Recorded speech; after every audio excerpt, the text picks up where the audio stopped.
ulama Nusantara menggugat nasab palsu. Nah, kenapa saya menggunakan menggugat? Karena sudah ada tergugat yaitu Balawi. Saya mengatakan lapat menggugat dalam narasi hukum itu berarti perdata. Karena kalau di dalam pidana, orang yang menggugat disebut penuntut, orang yang tergugatnya disebut tersangka. Nah, apakah kita akan ke ranah yang setelah perdata itu ke pidana itu nanti kita lihat.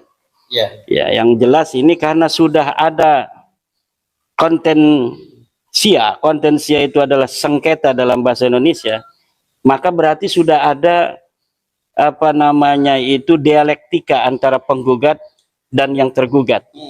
Maka kita menggunakan lapat menggugat bukan berarti ini kembali ke awal, tetapi memang sudah ada dialektika, dan dialektika itu terjadi di mana tesis saya kemudian diantitesis dengan apa namanya buku keabsahan nasab mereka itu. Nah, setelah saya lihat di dalam buku-buku di dalam buku keabsahan nasab Balawi itu, semua dalil-dalil mereka itu mentah.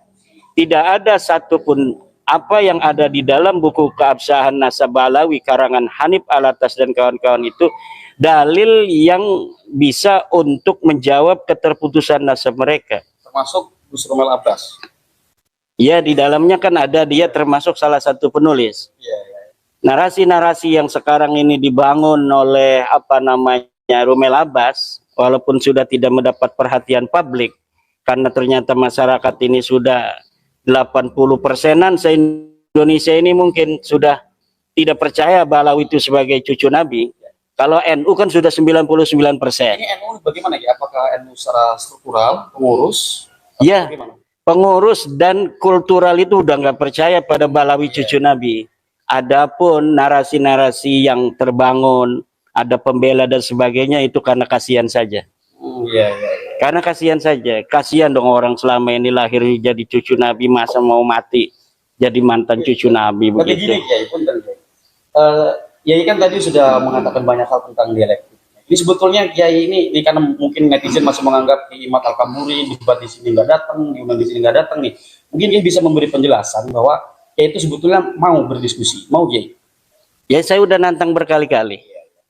Nah, itu di dalam buku ini nanti ada bagaimana apa namanya itu kronologi dari pembatalan-pembatalan itu. Apakah betul pembatalan itu berasal dari saya atau pembatalan itu berasal dari mereka.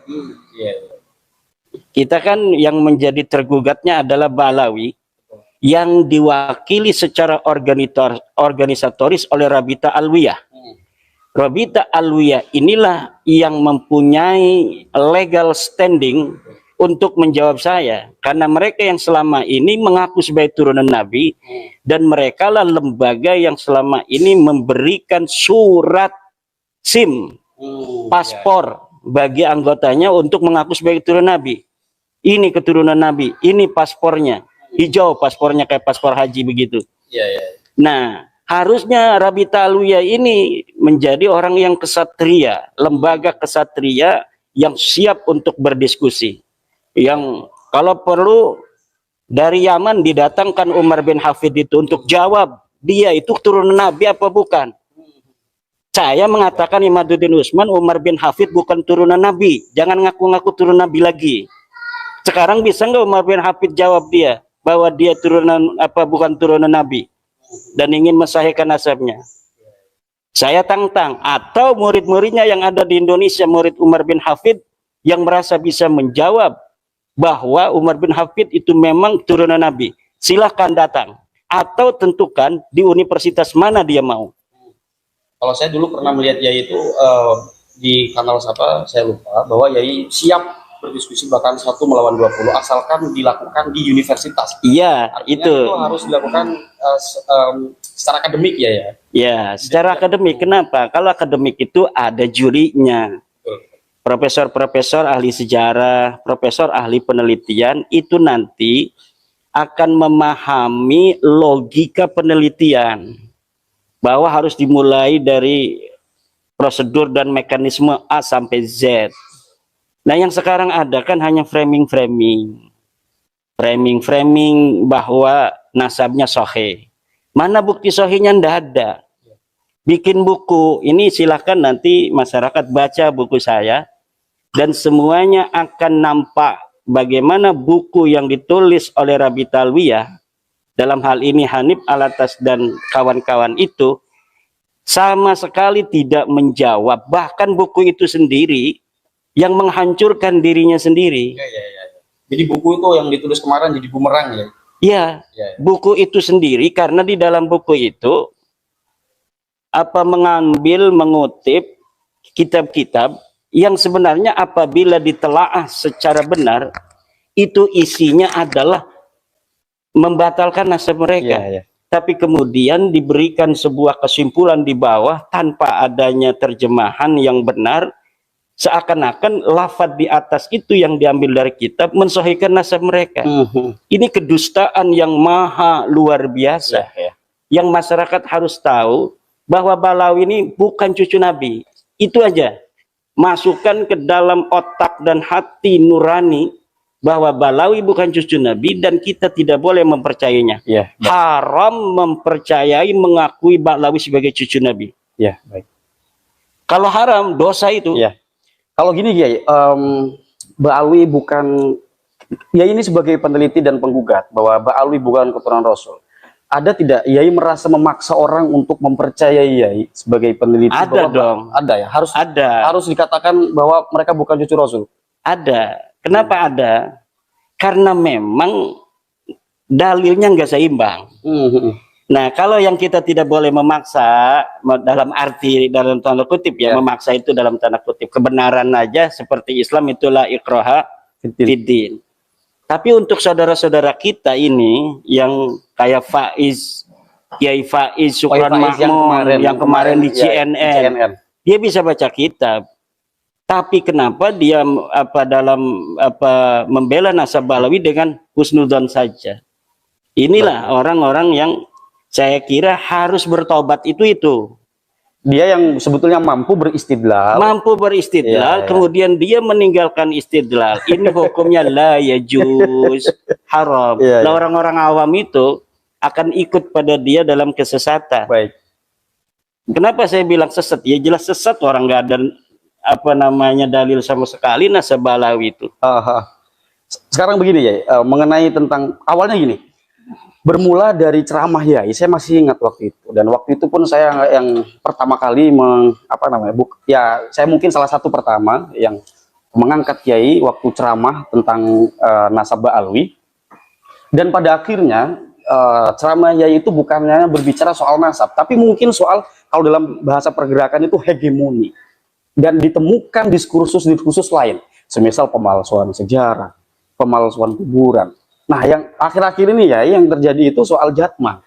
Nah, mungkin Yai bisa memberikan gambaran atau pemaparan apa hubungan kemudian relevansinya ya mengenai kajian nasab sampai ke urusan Jatman, Yai.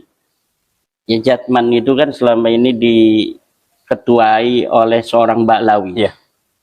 Lutfi bin Yahya itu Balawi. Walaupun nggak diakui dia di Rabita, mungkin dia Balawi. Betul. Selama 20 tahun lebih dia memimpin Jatman. Ternyata 20 tahun memimpin Jatman ini punya agenda sendiri selain agenda-agenda PBNU. Agenda sendiri itu seperti apa, Ki? Ya mungkin untuk menunjukkan eksistensi dan otoritasnya saja. Banyak orang mengatakan bahwa rugi PBNU itu melepaskan Lutfi bin Yahya. Rugi dari mana? Oh, katanya Lutfi bin Yahya itu yang selama ini membesarkan NU. Dia yang dibesarkan NU, bukan NU yang dibesarkan oleh Lutfi bin Yahya. Dia jadi besar itu karena NU, bukan NU yang dibesarkan oleh Lutfi bin Yahya. Nah, kalau sekarang dia kemudian setelah diputuskan oleh PBNU bahwa Jatman harus kembali ke PBNU, dan PBNU telah menetapkan kongres kemarin di Donohudan, Solo, kemudian telah menetapkan siapa ketuanya dan siapa mudirnya. Lutfi bin Yahya masih kekeh ingin dia mengadakan sendiri itu kongres.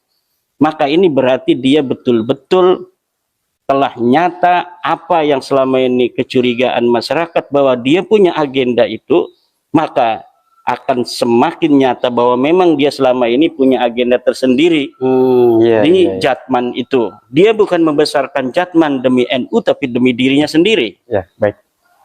Begini Yai, kalau misalkan gini, kalau seandainya tidak ada kajian nasab yang dipelopor oleh Yai, mungkin tidak Jatman itu masih di tangan Habib Lutfi. Ya mungkin sekali, nggak bakal berani itu yang husnudon itu semakin takut itu kalau tidak ada kajian nasab ini. Kalau sekarang ini dia husnudon itu yang ngomong husnudon itu bohongan. Husnudon, padahal hatinya nggak percaya. Baik. Berarti selama ini masyarakat Indonesia kebanyakan ya tidak berani memberikan kritik kepada ceramah-ceramah sebagian Ba'alwi atau oknum Ba'alwi itu karena memang masih ada keyakinan dalam hatinya bahwa orang itu keturunan Rasul ya. Mungkin gitu ya. Iya nggak Bang Bisa, Bang Hafiz? Karena kan karena mungkin kalau misalkan masih ada keyakinan mereka cucu Rasul, kita kan sebagai masyarakat Indonesia yang sangat mencintai Rasul, bahkan Maulidan di Indonesia itu ramai, jadi sangat berhati-hati. Nah, ketika ada muncul penelitian Kiai Imad dan diputuskan mereka bukan keturunan Rasul berdasarkan argumentasi yang dipaparkan oleh Kiai Imad, jadi mereka tersadar loh, ngapain selama ini gua takut gitu. Karena saya begitu ya dulu, sebelum ada penelitian ya itu, dulu Kiai saya ngomong gini, coba Hanif tuh ceramain, karena Kiai saya tahu saya main YouTube dulu, suka bahas Wahabi dulu tuh. Kiai saya bilang, Nif itu coba kritik itu siapa yang bilang Mi'raj Fakih Muqaddam 70 kali dalam sehari? Habib Rehan ya. Saya bilang nggak berani. Kenapa nggak berani? Karena ya tadi orang semua bilang keturunan Rasul. Nah setelah muncul Kiai Imad ya udah lepas. Karena memang ya kalau dipikir-pikir ngapain kita itu masyarakat Indonesia bukan takut sama Habib, takut sama Rasulullah. Betul. Nah sekarang ketika sudah terbukti jelas hakul yakin jiddan bahwa mereka sama sekali la yata'allaqu bin nabi nasaban wasanadan, insyaallah kita untuk menyebut dia atau terbersit saja dia itu keturunan Nabi itu haram hukumnya. Karena kita selama ini masyarakat umat Islam itu menghargai dia itu bukan menghargai karena datiahnya, menghargai nisbahnya dia kepada Rasulullah. Ketika nisbatnya itu sudah jelas bukan cucu Nabi, apa alasan kita untuk menghormati lagi? Apa alasan itu pondok-pondok besar itu masih mengakui mereka sebagai cucu Nabi? Apakah pondok-pondok itu punya dalilnya? Mana dalilnya? Nggak ada, hanya husnudon saja. Betul. Ini kalau mereka menganggap pondok mereka besar itu karena mengagungkan dan menghormati Habib, salah besar. Niat mereka selama ini menghargai habaib itu karena ada nisbah bahwa mereka ini bisa jadi cucu Rasulullah, itu bisa jadi barokah. Tapi ketika telah jelas bahwa mereka bukan cucu Nabi dan mereka masih mengakuinya, itu bukan barokah.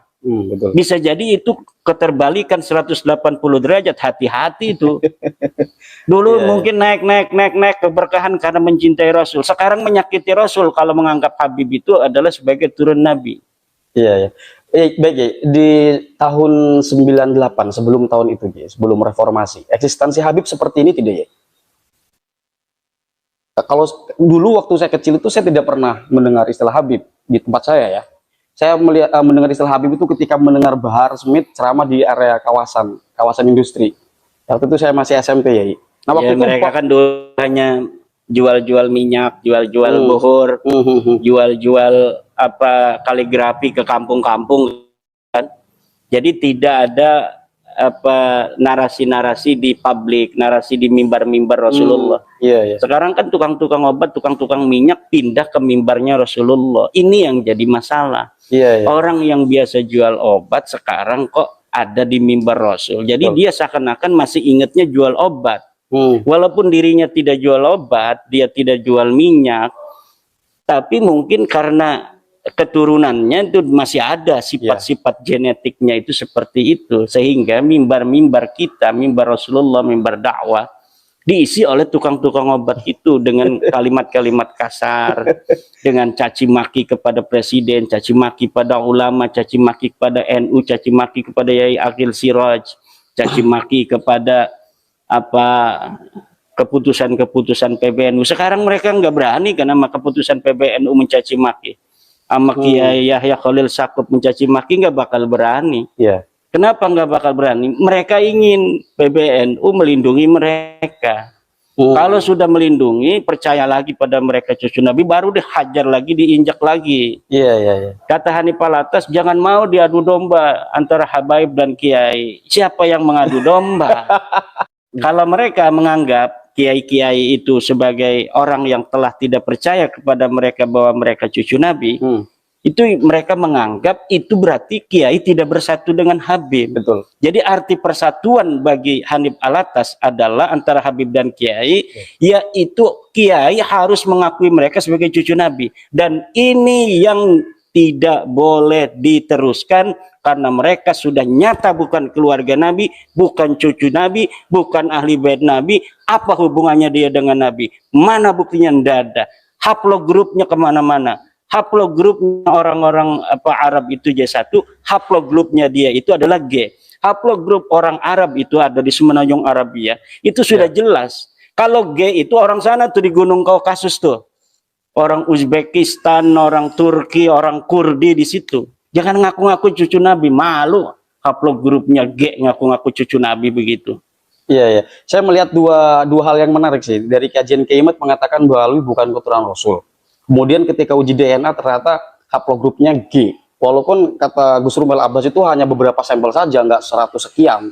Itu menurut Kiai gimana? Tapi walaupun kemarin tuh ada di Padusuka TV Habib siapa itu? Habib siapa Kiai itu? Habib Agus ya. Yang haplogrupnya G juga tuh. Jadi mungkin nggak ada Habib ini berani tes DNA. Ya kalau mereka berani tes DNA, nanti kita akan petakan. Ayo Rizik Syihab tes DNA, apa hasilnya? Oh G, minggir. Lutfi Yahya, ayo tes DNA. G, minggir. Rumel, ayo tes DNA. Habib Rumel. R, pinggir lu sana. R ikut-ikutan sini. Gus Rumel Habib R dia. Oh, udah tahu. Udah tahu dari pengakuan dia. Oh iya, iya, iya. Ayo, ini Tengku Kori L, sana dulu. Oh ini apa?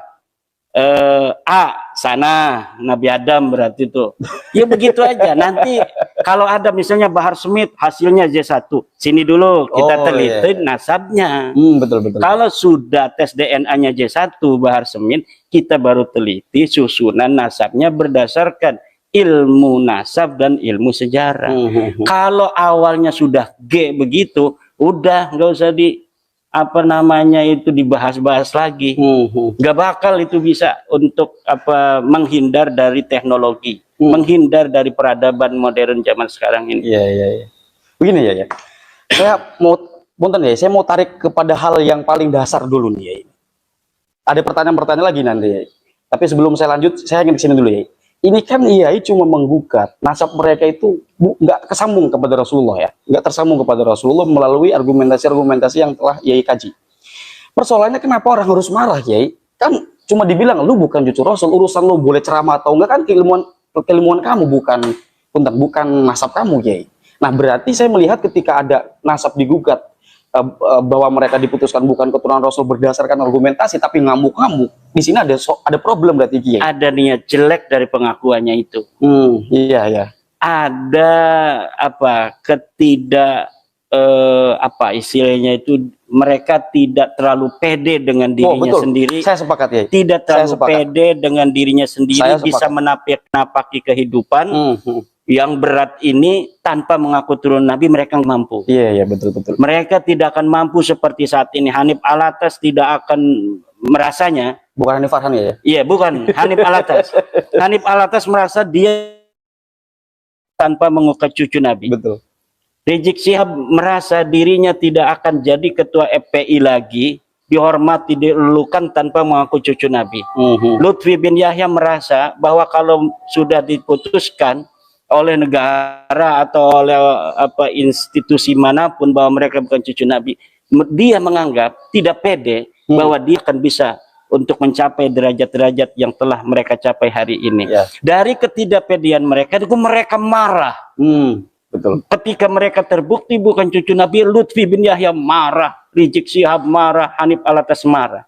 Saya katakan, Jokowi jadi presiden tidak mengaku cucu Nabi. Ya. Dia bisa jadi presiden, bisa jadi hidup mulia. Prabowo Subianto, dia jadi presiden tidak mengaku cucu Nabi, bisa toh. Ya. Kenapa Balawi nggak bisa? Saya juga cucu Nabi ya. Ya. Punten. Karena yang dibicarakan itu kan keilmuan, dan keilmuan itu adalah yang dia katakan ajaran keislaman. Ya mestinya kan harus percaya diri dengan apa yang dia katakan, nggak melulu. Coba agak maju aja supaya agak ya dekat. punten. Ya, kita perbaiki dulu ini. Agak dekat. Kesalahan. Terus supaya bawahnya nggak kelihatan. Ya. Enggak. Oke teman-teman, kita lanjut ya. Sorry tadi ada kesalahan treble di internet. Oke lanjut ya. Ya. Ini soal tadi Habib ngamuk-ngamuk di ya mungkin ada Habib yang menerima dalam tanda petik. Nggak ada. Oh nggak ada. Termasuk kemarin itu yang bilang bahwa saya bersyukur ada keimat untuk muhasabah, walaupun itu dia bersyukur itu bukan bersyukur mengakui mereka bukan cucu Nabi. Iya ya. Tapi bersyukur saking nggak ada jawaban lagi aja. Karena nggak bisa dijawab lagi, udah bersyukur aja. Dia bilang tapi mereka masih mengakui bahwa ini ujian ahli bait Nabi. Bukan ujian ahli bait Nabi. Ini kebusukan dan kebohongan dibongkar Allah. Baik, Kiai. Nah, kira-kira Kiai merasa tidak bahwa apa yang telah Kiai lakukan ini berdampak di tengah masyarakat, terlepas dari pro kontra itu. Pro kontra itu mungkin karena kekagetan masyarakat saja, karena memang selama ini kita telah lama menganggap Balawi sebagai keturunan Rasul, dan muncul sosok Kiai Imad mengatakan mereka bukan keturunan Rasul, sehingga muncul reaksi publik dengan penuh emosional. Oke, nah pergerakan di tengah masyarakat, pengaruh ceramah-ceramah Yai, ajaran-ajaran Yai, demonstrasi-demonstrasi Yai di panggung, ini akan membawa dampak baik atau tidak di tengah masyarakat, yaitu cita-citanya adalah mengedepankan egalitarianisme, yaitu apa tadi? Kita bisa tampil, kita bisa action tanpa perlu membawa leluhur-leluhur kita. Itu. Nah, ada tidak nanti pengaruh-pengaruh Habib, pengaruh-pengaruh ajaran Habib yang berkurang? Nah, ditambah Yai, kalau kita kaitkan dengan pergerakan politik di Jawa Barat lah, katakan itu daerah yang memang selama ini dikenal sarangnya habaib gitu ya, markas syariah dan semacamnya. Nah, kira-kira ada sekarang udah nggak jadi sarang, nggak ada orangnya, udah pendukung Habib di Jawa Barat itu. Buktinya calonnya aja kalah. Iya. Nah, makanya saya mau bilang Kang Deddy Mulyadi nih, ditambah Kiai Imad, ditambah Kang Deddy. Ya, mungkin di Jawa Barat ini gimana Kiai? Kalau tadi kamu jawab, wah udah ditinggal itu selesai. Tapi uraiannya bagaimana Kiai? Sebenarnya selama ini Jawa Barat itu bukan apa namanya markas mukibin, nggak ada itu. Jawa Barat itu adalah orang-orang mulia dari zaman dulu. Turunan orang-orang kesatria, keturunan para raja, keturunan para ulama-ulama besar. Di sana ada Cikundul, di sana ada Sumedang Larang, di sana ada Syekh Yusuf Baing di Jawa Barat itu. Di sana ada Syekh Mama Gentur, di sana ada Syekh Palak Pegentongan, di sana ada Kiai Atorid di Bogor. Di sana ada Mama Sempur di Purwakarta. Oh iya, Mama Sempur. Di sana ada Mama Gasol, di sana ada Mama Warudoyong, Mama Badrut, Mama Inayatillah. Orang-orang besar, ulama-ulama besar, dan nasabnya besar semua. Kenapa ada kesan ketika PKS menguasai Jawa Barat, di sana basis mukibin? Sebenarnya mukibinnya itu aja. Kemudian mereka datang ke bawah-bawah, menjual-jual agama, menjual-jual cucu Nabi. Akhirnya banyak yang kemudian mereka itu terbodohi dan mengikuti. Nah, sekarang mereka tercerahkan. Dari mana dapat kita ketahui indikatornya? Kemenangan Kang Deddy Mulyadi yang sampai 80%. Secara pemilih yang ikut pemilu persen lebih, itu sudah menunjukkan di mana caci maki Bahar Smith, caci maki Balawi kepada Kang Deddy Mulyadi itu tidak berpengaruh pada pemilih Jawa Barat untuk memilih Kang Deddy yang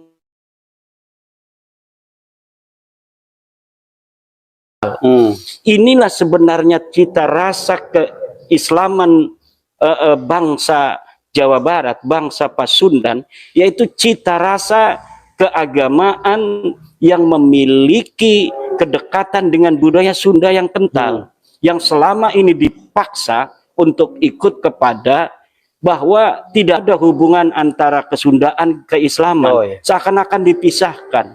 Tapi dengan adanya sosok Kang Deddy Mulyadi saat ini, Jawa Barat kembali tercerahkan. Saya tidak tahu apakah ada hubungan antara kembalinya masyarakat Sunda Islam itu kepada kesundaan dan keislaman mereka dengan adanya polemik nasab ini. Saya tidak tahu, itu mungkin harus ada penelitian tersendiri. Tetapi saya kira memang ini adalah waktu di mana bangsa Nusantara pada umumnya, bukan hanya Jawa Barat, merindukan nilai-nilai kesantunan yang dulu mereka warisi dari ajaran-ajaran Islam yang disebarkan oleh para wali songo. Dari situlah kemudian ada perlawanan batiniah dari bangsa Indonesia menghadapi klaim-klaim keturunan Nabi, juga adanya upaya memisahkan bangsa Indonesia dari tradisi keislaman mereka yang kental dengan budaya Nusantara. Sekarang coba lihat Kang Hanif, orang pakai peci hitam dipermasalahkan. Betul atau tidak? Ada orang mempermasalahkan orang pakai peci hitam. Kemudian tradisi-tradisi sampurasun dipermasalahkan. Sampurasun itu salam kita orang-orang Sunda. Dari zaman nenek moyang kita sampurasun ada. Beberapa dekade ini ditinggalkan karena ada cara berpikir yang salah itu. Padahal budaya selama tidak bertentangan dengan Al-Quran, Al-Hadis, dan Ijma', maka budaya itu welcome oleh ajaran Islam. Selama ini ajaran kita begitu.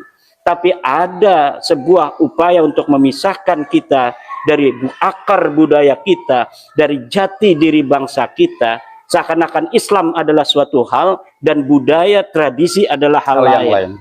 Dan ini yang tidak boleh dibiarkan. Masyarakat Sunda hari ini telah tercerahkan. Putra-putra dari para ulama-ulama besar yang ada di Jawa Barat sudah tercerahkan dan sisanya akan tercerahkan. Putra-putra dari Mama Sempur Purwakarta, Mama Gentur, Mama Gasol, Mama Warudoyong, Mama Hasan Basri Kerawang, dari Syekh Hasan Mustafa yang ada di Bandung, dari Syekh Zainal Mustafa yang ada di Tasikmalaya, yang ada di Pamijahan, yang ada di Ciamis, itu semua orang-orang besar, ulama-ulama besar di Bogor juga.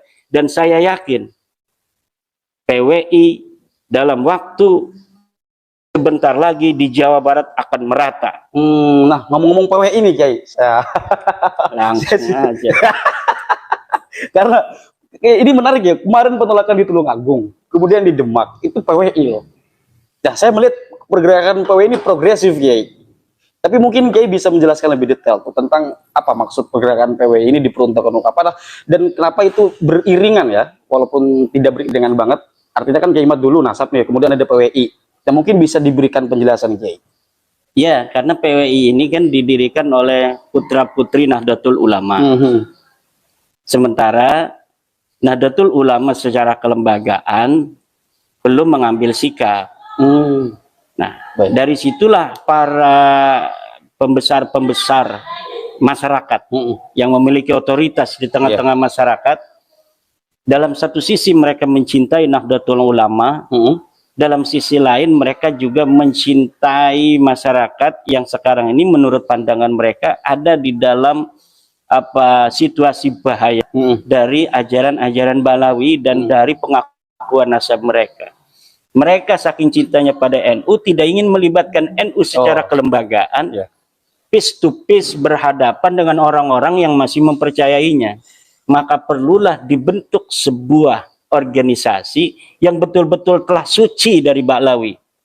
Ia telah suci dari pemikiran-pemikiran Balawi, telah suci daripada husnudon pada Balawi. Dan itu jumlahnya sangat banyak. Ya, baik. Semakin hari ulama-ulama besar menunjukkan dukungannya kepada perjuangan Wali Songo Indonesia Laskar Sabilillah. Iya, iya. Bahkan beberapa daerah ngantri untuk apa namanya itu dilantik Ya. kepengurusannya, baik di tingkat wilayah provinsi maupun di tingkat kabupaten, di apa namanya itu pimpinan daerah.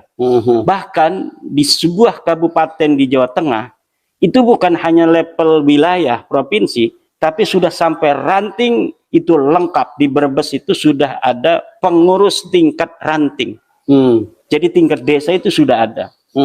Kemarin di Cirebon saya bersama Ketua Umum Gus Abbas Buntet itu ikut hadir dalam pelantikan pengurus pimpinan pusat Kecamatan Astana Japura. Ini tingkat kecamatan. Dengan apa luar biasa antusiasme masyarakat, dengan acara yang begitu besar, begitu mewah. Saya diangkat-angkat pakai nagaliman, tradisi dari Cirebon. Ini menunjukkan ada ghiroh, semangat, antusiasme masyarakat untuk menunjukkan dirinya bahwa mereka sama dengan Anda, wahai PWI, wahai Kiai Imad, tidak percaya pada Nasabalawi. Intinya di PWI itu kan tidak percaya Nasabalawi. Ketika orang-orang itu ingin daerah mereka itu dilantik ke pengurusan PWI, itu artinya ingin mengatakan daerah kami anti Balawi. Ini PWI ini tanpa dimobilisasi ya? Itu berangkat dari kesadaran masyarakat sendiri apa gimana? Mereka yang ingin dilantik datang ke sini, Kiai, bagaimana caranya kami ingin mendirikan tingkat wilayah provinsi kami. Kemarin datang dari Batam, datang dari Kalimantan. Mungkin di Kalimantan Januari Februari ini mulai untuk dilantik. Amin. Ini sudah ngantri, bahkan sampai luar negeri. Luar negeri mana? Luar negeri di Jepang, Cina, Malaysia itu ingin juga ada perwakilan PCPWI, PCI-PWI, pengurus cabang istimewa, atau kalau di anggaran dasar PWI namanya PCK, pengurus cabang khusus luar negeri. Kalau di NU kan PCI itu pengurus cabang istimewa itu untuk luar negeri. Kalau kita khusus di PWI, PCI itu untuk kerajaan dan pondok pesantren yang ingin ada pengurus PWI. Jadi bagi pondok pesantren yang ingin ada kepengurusan khusus PWI di dalam pondoknya itu, maka namanya pengurus cabang istimewa Perjuangan Wali Songo Indonesia. Yang jadi ketuanya kiainya atau gusnya, kemudian kepengurusannya adalah sivitas akademika di pondok pesantren itu. Juga di keraton-keraton. Jadi pondok pesantren, keraton, kemudian padepokan, paguyuban seni, kalau kampus, itu boleh untuk membuat PCI. Kampus boleh juga itu, nanti PCI, pengurus cabang istimewa kampus. Dilantiknya langsung oleh ketua umum.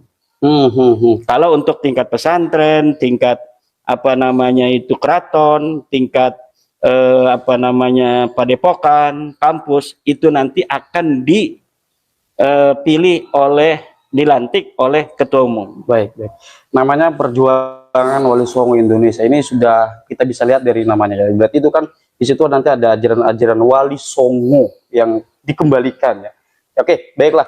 Ini ya, ada pertanyaan yang mengganjal sebetulnya, tapi ini pembahasannya mungkin ditarik ke belakang lagi, punten lompat-lompat ya, karena ada pertanyaan yang mengganjal. Nah, kita balik ke PBNU ya. Yai tadi bilang pengurus NU itu 90%. Nah, saya tergelitik begini ya, punten. Ketum PBNU itu kan mengatakan husnudzon. Nah, itu bertentangan tidak ya dengan Yai ini selama ini tentang Nasabah? Husnudzon itu artinya nggak percaya. Iya, orang husnudzon itu begini nih, orang nih kelihatan jahat. Kelihatan jahat tapi ada potensi baik sedikit. Lah husnudzon aja, mudah-mudahan potensi baik ini gitu. Yang akan dimuamalahkan kepada kita. Ya orang udah husnudzon itu berarti nggak percaya, sebenarnya udah nggak percaya. Tapi ya selama ini masih di NU struktural kan? Saya kan masih di RMI. RMI Iya, gitu kan masih, tapi udah demosioner juga. Oh iya, iya. Tapi kalau hubungan secara struktural dengan pengurus-pengurus atau dengan PB itu gimana ya, Punten? Iya, lancar-lancar Lancar. aja. Oke, oke, oke. Baik ya, ini mungkin yang terakhir. Nah, motif Yai tentang nasab ini, motifnya apa? Apa yang Yai sebetulnya inginkan dari pergerakan Yai selama ini? Apa yang Yai cita-citakan tentang Indonesia yang harus kembali kepada ajaran Nusantara dan mesti meninggalkan ajaran-ajaran oknum-oknum Habib dan nasab daripada Habib yang tidak terbukti dari Rasulullah SAW. Mungkin Yai bisa jelaskan. Saya ingin begini, Yai mencita-citakan apa gitu ya? Iya. Saya ini pecinta sejarah, pembaca sejarah. Ya, saya lihat sih di Iya. dari Saya tulisan-tulisannya itu itu. pecinta sejarah, pembaca sejarah, dan saya melihat kesejarahan bangsa Nusantara ini sejak awal, apa yang mengakibatkan mereka ini menjadi besar pada masa lalu, lalu bagaimana mereka bisa dikuasai oleh penjajah, kemudian bagaimana kekesatriaan mereka yang suka berperang di masa lalu, kemudian bagaimana mereka bisa merebut kemerdekaan, bagaimana keadaan mereka setelah merdeka, bagaimana setelah kita bersama-sama menjadi negara kesatuan Republik Indonesia ini, dan apa keuntungannya kita berada di dalam sebuah bendera, di bawah bendera Indonesia ini, dan apa kaitannya dengan apa namanya ajaran-ajaran Habib Ba'alwi ini terkait dengan itu semua. Pertama, bangsa kita bangsa besar. Betul. Peradaban Nusantara ini peradaban yang luar biasa, diberi karunia oleh Allah dengan karunia alam yang luar biasa, tidak dimiliki oleh banyak negara di dunia. Betul. Kita bisa minum air kapan saja, karena ada banyak kali, ada banyak sumber, ada banyak air terjun, ada banyak sekali yang apa namanya kita bisa akses untuk air kita. Betul. Kita banyak makanan. Jangankan kita sengaja menanam, tidak sengaja menanam pun banyak pohon-pohon dengan buah-buahannya yang bisa kita konsumsi. Iya, iya.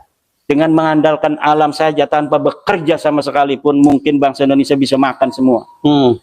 Kemudian bagaimana peradaban masa lalu bangsa Nusantara ini mampu menciptakan peradaban yang begitu besar.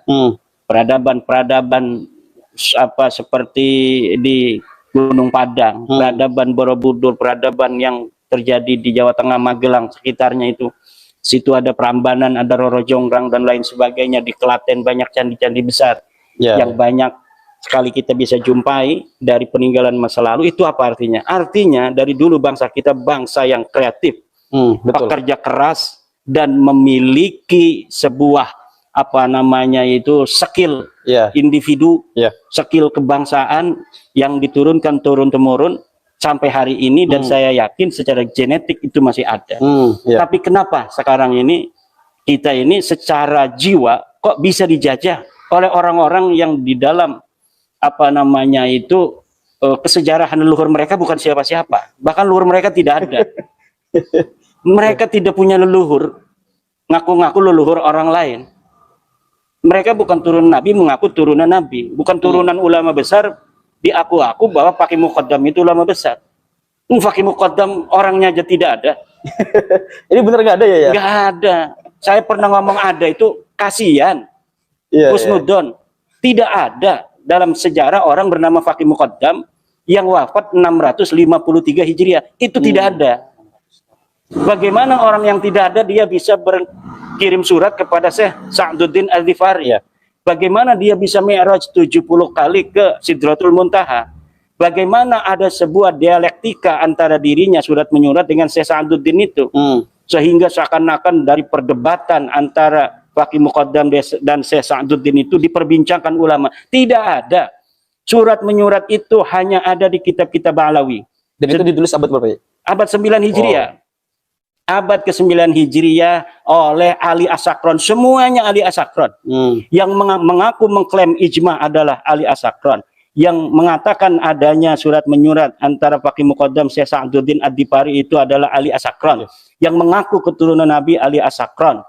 Semuanya yang mengaku adanya orang yang hasud, iri, dengki, yang tidak percaya nasab mereka juga Ali As-Sakron. Ali As-Sakron. Dari dialah semua ini berawal. Dan saya akan mengembalikannya semua kepada Ali As-Sakron itu.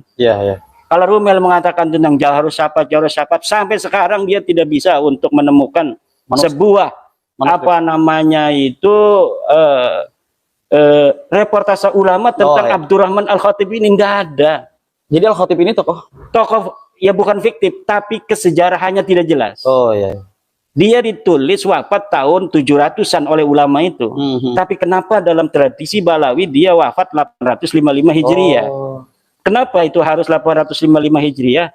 Karena disitulah ada keluarga Balawi di abad itu.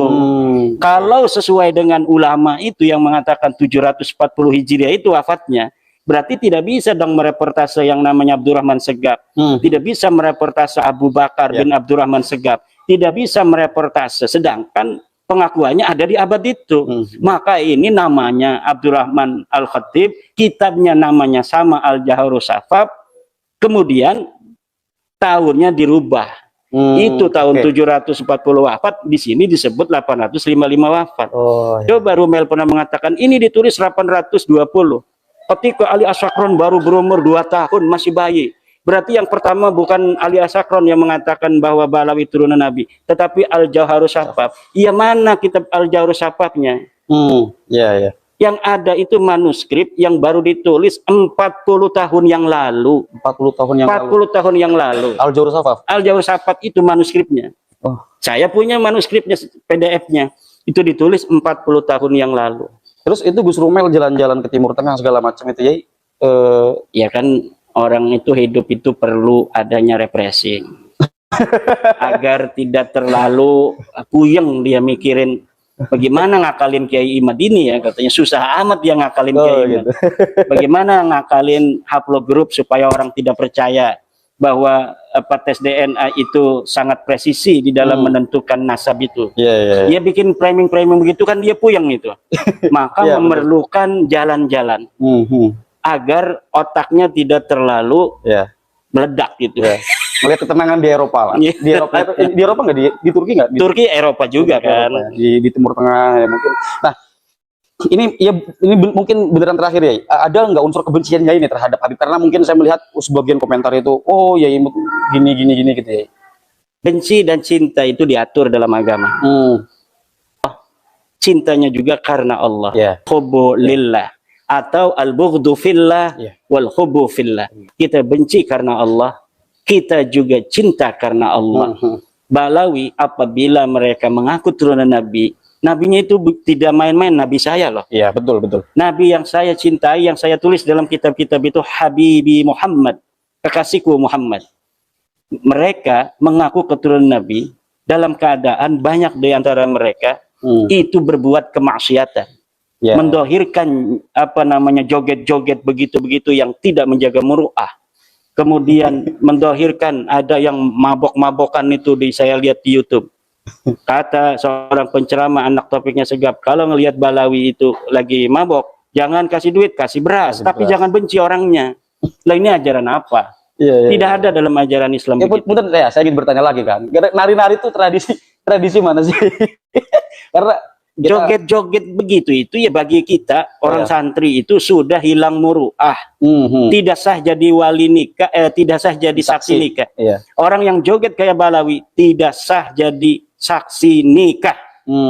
Makanya di antara mereka saya katakan bagi yang kita lihat sering berjoget itu tidak bisa jadi waliullah. Kalaulah Balawi itu pernah kelihatan berjoget begitu, yakini mereka bukan waliullah. Dan tidak akan pernah ada kelalat bagi orang-orang seperti mereka itu. Ya baik, tapi dari Balawi sendiri ini kan mungkin ada saja yang berkemungkinan menjadi wali karena keilmuannya ya. Nggak ada kayaknya Balawi jadi wali itu nggak ada. Saya lihat sama semua. Oke, closing statement ya. Mungkin ada hal-hal yang disampaikan yang ingin kontribusikan kepada netizen. Saya sudah lama ini diangkat di dalam YouTube-nya Kang Hanif Farhan, namun belum pernah mengucapkan terima kasih. Ini orang-orang banyak mengira Kang Hanif Farhan ini adalah santri saya atau adik saya atau anak saya karena wajahnya ganteng juga kayak saya kan. Gantengan jaya. Ngaku dewek. Sebenarnya kami tidak saling kenal mengenal. Saya sering menonton beliau ini, Kang Hanif Farhan, dari mulai awal, tapi sebelumnya itu tidak pernah berjumpa. Baru berjumpa setelah beberapa bulan berjalan polemik nasab. Saya secara umum mengucapkan terima kasih Ya, kepada saya juga terima kasih ya. Kang Hanif Farhan, disaksikan oleh YouTuber netizen. Mudah-mudahan netizen mendoakan Kang Hanif Farhan Amin, amin. agar hidupnya berkah, banyak duitnya, Amin, amin. tinggi pangkatnya, Amin, murah segala rizkinya, amin. dapat mencapai cita-cita, Amin, dan mudah-mudahan jadi presiden Indonesia. Amin Allah. Jadi presiden Indonesia.